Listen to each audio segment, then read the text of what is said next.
All right, everybody, and welcome back. I'm super excited today, and I always say this, I'm super excited, but this is probably one of the most more exciting videos to be shot today. Joining me is our SPM team over at the one and only Google. Phenoms, my girl Meridith, everybody, Brendan, Romain, very excited to have everybody here. We're going to be going over some things are the impact of COVID-19 has had on the U.S., especially some search trends that are going on nowadays, right from Google. Love to hear it. And honestly, just not going to take up any more time, but I want just to take it away. So I'm going to give the floor out to the rest of our Google team here. Welcome, everybody. Hey, Tony. Thank you for the introduction. Appreciate you having us here today. We're certainly very proud of our partnership with Sales and Orders and super appreciative of everything that you and the team have been doing over the past few weeks to help advertisers navigate through these uncertain times. I know that people are looking to you for help, and we're more than happy to help support those efforts. Before we dive right into the slides, though, I just want to say to everyone that's watching, I sincerely hope that you're all managing to stay healthy and stay positive in this current environment. We will make it through it. I know it's been a trying time. We're managing our way through unprecedented change, but we're starting to see signs of hope. Some states are starting to reopen their doors. We're hearing about progress that's being made with therapeutics and vaccines. And you can just sense that the panic is starting to subside and people are starting to get excited to return to some sense of normalcy over the coming days and weeks. That being said, I do think it's important to highlight that there is a lot of uncertainty out there. We don't know what's going to happen between now and whenever a vaccine is ready. So it's important that we don't take our eye off the ball and get lulled into a false sense of security. There's a lot that we can learn from the past several weeks in terms of how we adjust our businesses to these unusual circumstances. So that's what we want to touch on today. And so, Romain, if you will go forward to the next slide. Sure. So today what we want to do, we want to talk about how COVID has impacted the retail industry specifically. There's no doubt that consumer behavior has pivoted significantly since early March.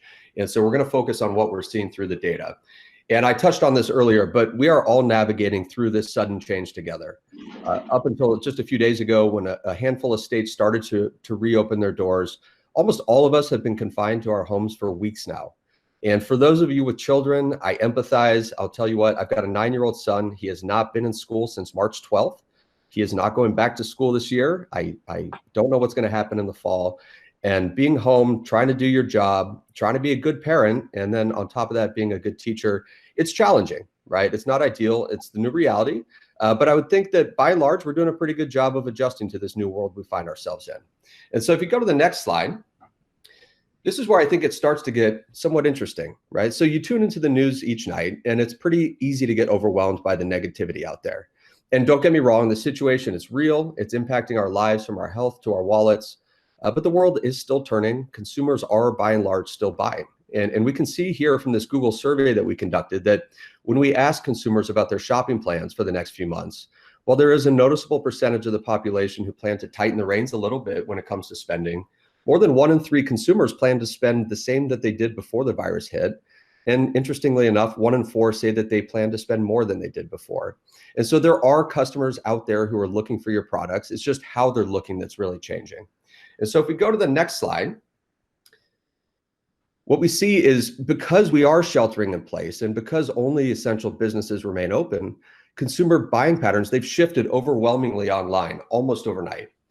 And this is a question that was posed before the virus accelerated here in the US, but consumers said that if things were to get bad, one of the places they would avoid most are shopping malls. And we can see on the right-hand side that they were true to their word. And if you go to the next slide, so what happens is we're avoiding the malls, we're avoiding public spaces, we're staying home, and so we're on our laptops all day. And as a result, we're spending more time online than we ever have before. And according to this recent research conducted by Criteo, this combination of factors led nearly half of consumers to say that they plan to shop more online than they ever have before. And so what are we buying online? And how can you make sure that you're there when consumers are searching for your products? I'm going to hand things over to Meridith to walk us through our findings here. Thanks, Brendan. So let's take a further look at these new buying trends. Over the last 5 weeks, American buying habits have evolved from household essentials to boredom solving items and grooming supplies. As I just touched on, there's been an increase in consumer purchasing happening. This index shows the spending by category for 2020 versus 2019. During the week of March 15th, consumers spent 42% more across these categories than they did in 2019. Therefore, consumers are shopping a lot. A lot. With that said, we're seeing a massive shift away from traditional buying habits. Many of us are developing a new normal at home and are shopping at odd hours. For instance, as we can see on the left-hand side here, people are searching for DIY ideas at 1 a.m. Talk about boredom-solving shopping. I know I can relate because I just received a large order of embroidery supplies, so wish me luck with that. I'll certainly need it. Another strange but relatable behavior is fear of missing out shopping. Consumers are scrambling for products they fear they could miss out on, such as toilet paper. So, how can retailers help in this challenging time? I think there's 3 things to really keep in mind here. 1, stay informed, stay on top of understanding your customers' needs. 2, be current and transparent, so communicate any changes to your business and your inventory to your customers. And 3, make sure you're adjusting in real time. Make sure your communication is timely.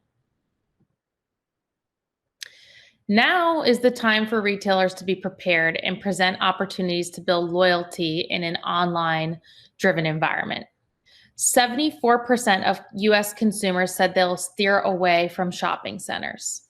Brendan touched on this earlier, and I think we'll continue to see that number to grow. 50% of global consumers plan to shop online due to COVID-19.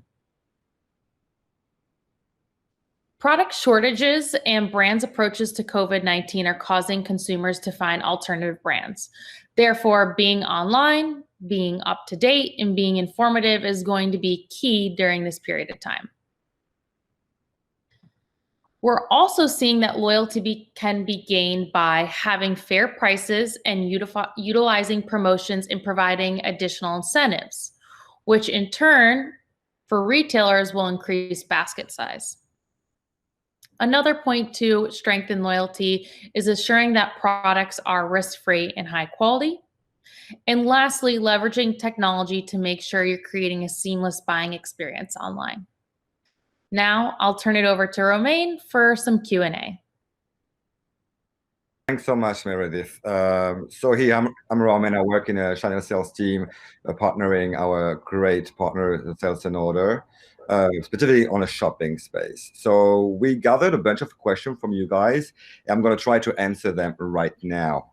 Let's see. The first question we have: what are the top trends that Google has seen since COVID-19 started, and how did the data respond?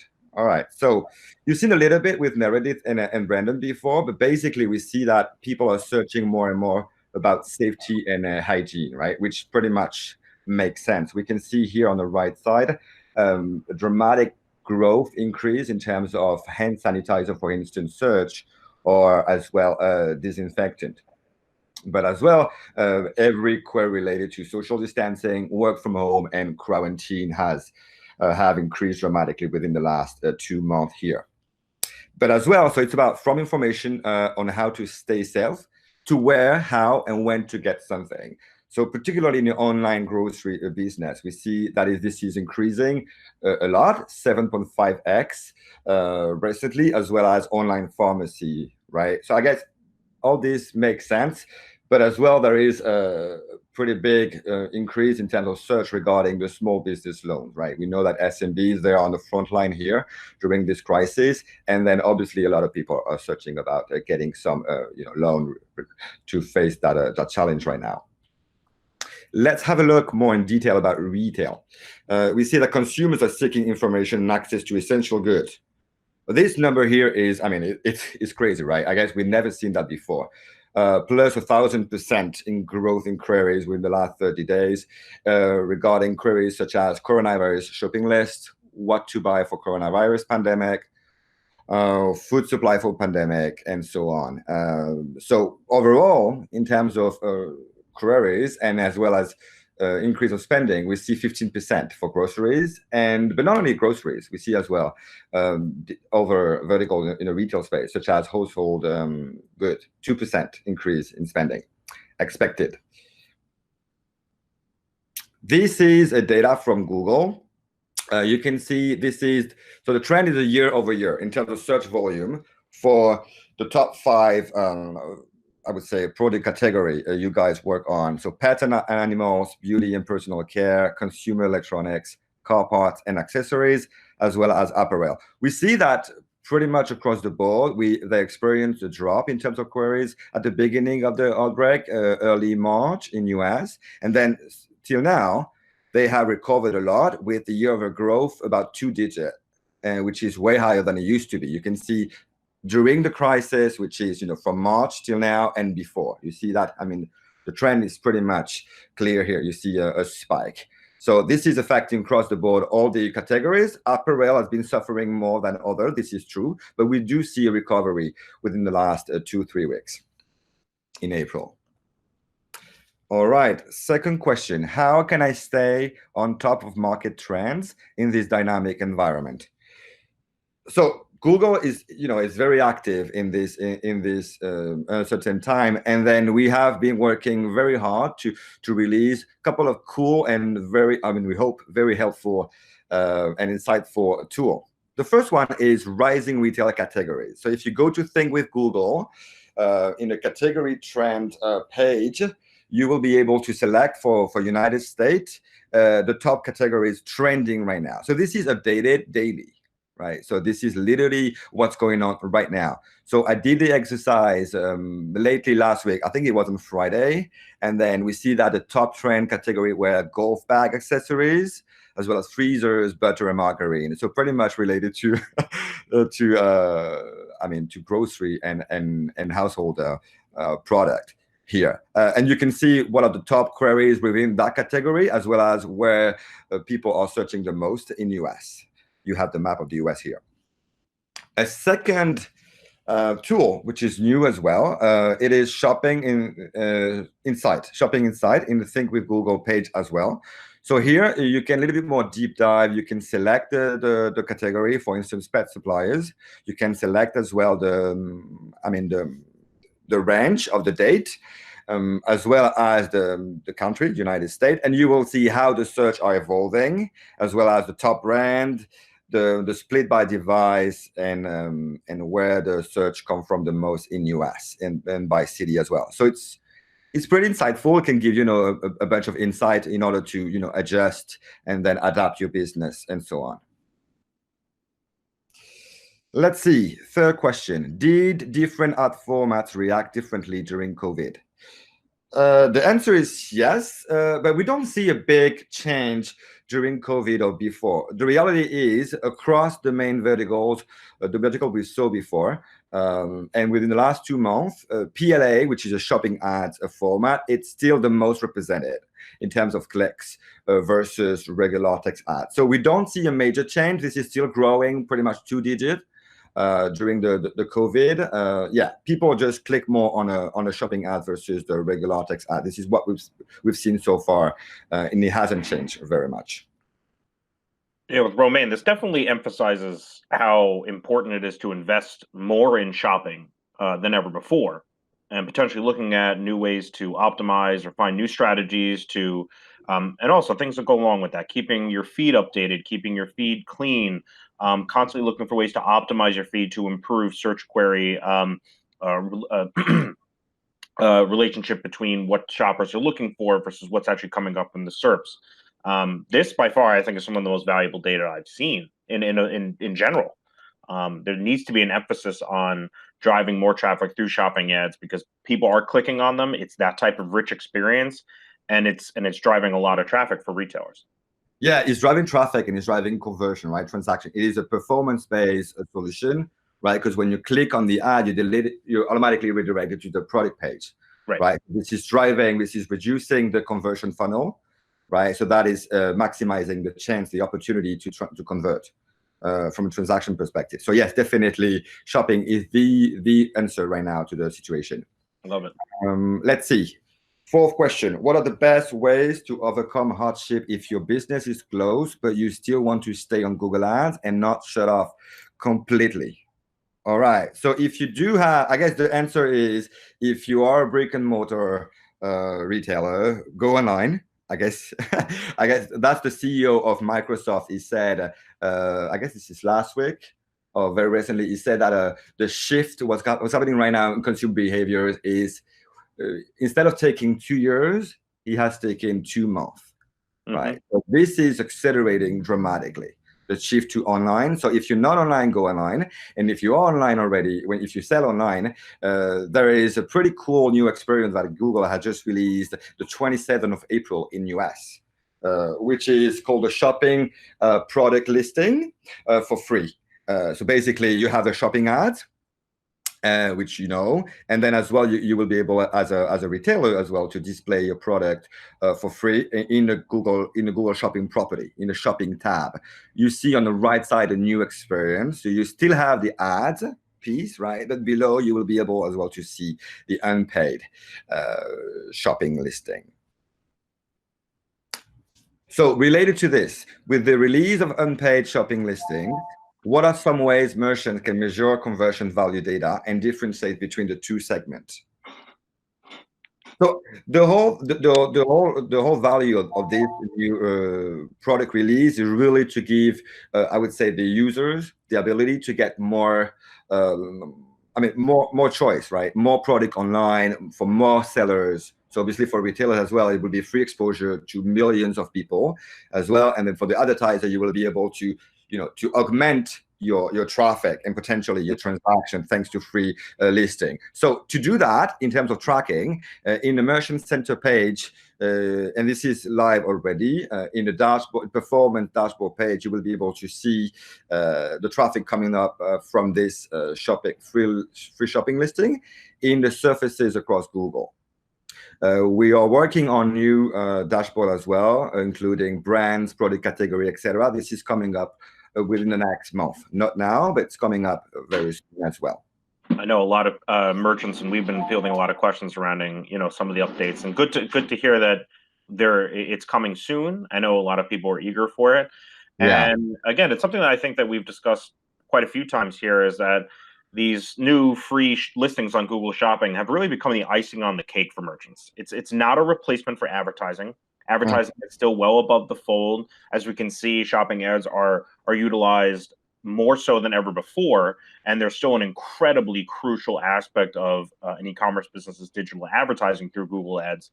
But now these free listings just adds an additional layer on top of that, or almost, I guess, below, because they sit below the fold. But really, it's that extra layer that can give merchants just a little bit of free traffic that they know already that through their shopping ads that the conversion rate tends to be much higher. There also tends to be a higher conversion value overall, because there tends to be an increased average order value from shopping ads, because of the general experience of going to a product page, and with the right optimization and getting things like similar products being showcased to you on a different product page. Another way to get more traffic and increase sales through Google. Yeah, exactly. It's about augmenting what you already have on shopping ads, right? It's incrementality traffic here. So to finish on a reporting piece, so we see here how to track click from this free shopping listing, but as well, what about conversions? So for conversions, you will have to use a web analytics tool. So for instance, if you have Google Analytics, if you use some tracking technique, particularly in the attribute, the product feed. So I can give you some best practices here. So to track your shopping ads, usually you use the ads redirect attribute in the product feed. So you will see here the result for the shopping ads in the Google CPC, right? And to see the free one in the Google Organic, you will use normally just the classic link attribute or mobile link attribute in the product feed. Doing this, you will be able to pretty much separate the both and be able to track not only the clicks, but as well the the impression, the session, as well as the transaction from this shopping free listing.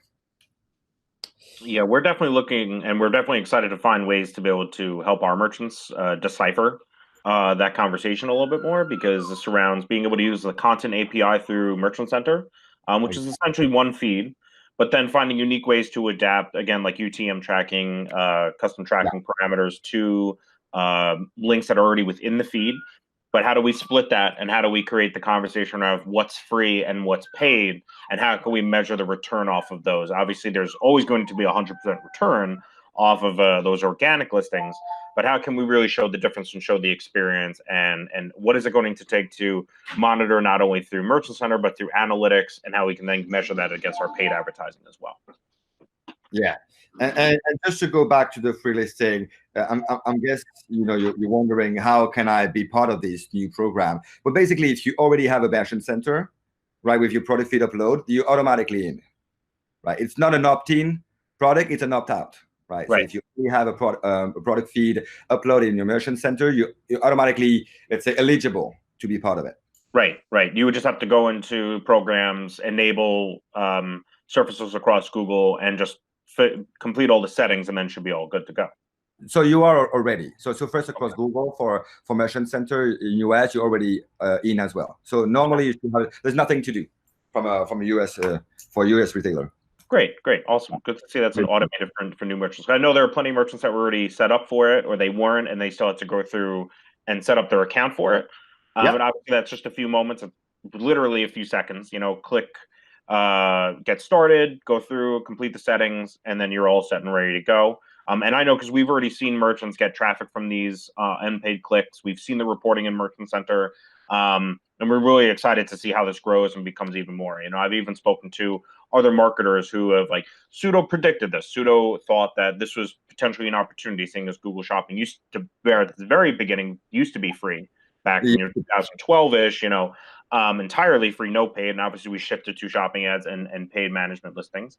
But now we can finally kind of look back and say, what are we going to see as a result of this? I'm excited to see if this is going to be happening in the next couple months. Great. I think that's it for me for the question. Awesome. Well, thank you, Romain. That was really insightful. Sure, my pleasure. All right, everybody, just checking in here real quick. All right, excellent. So if anybody has any other questions, or if anybody has any feedback, if anybody would like to, have some specific questions answered, obviously you can leave some you can leave some comments in our description, in our video description below. I'm going to leave some links to be able to get some of this resource and this material here as well.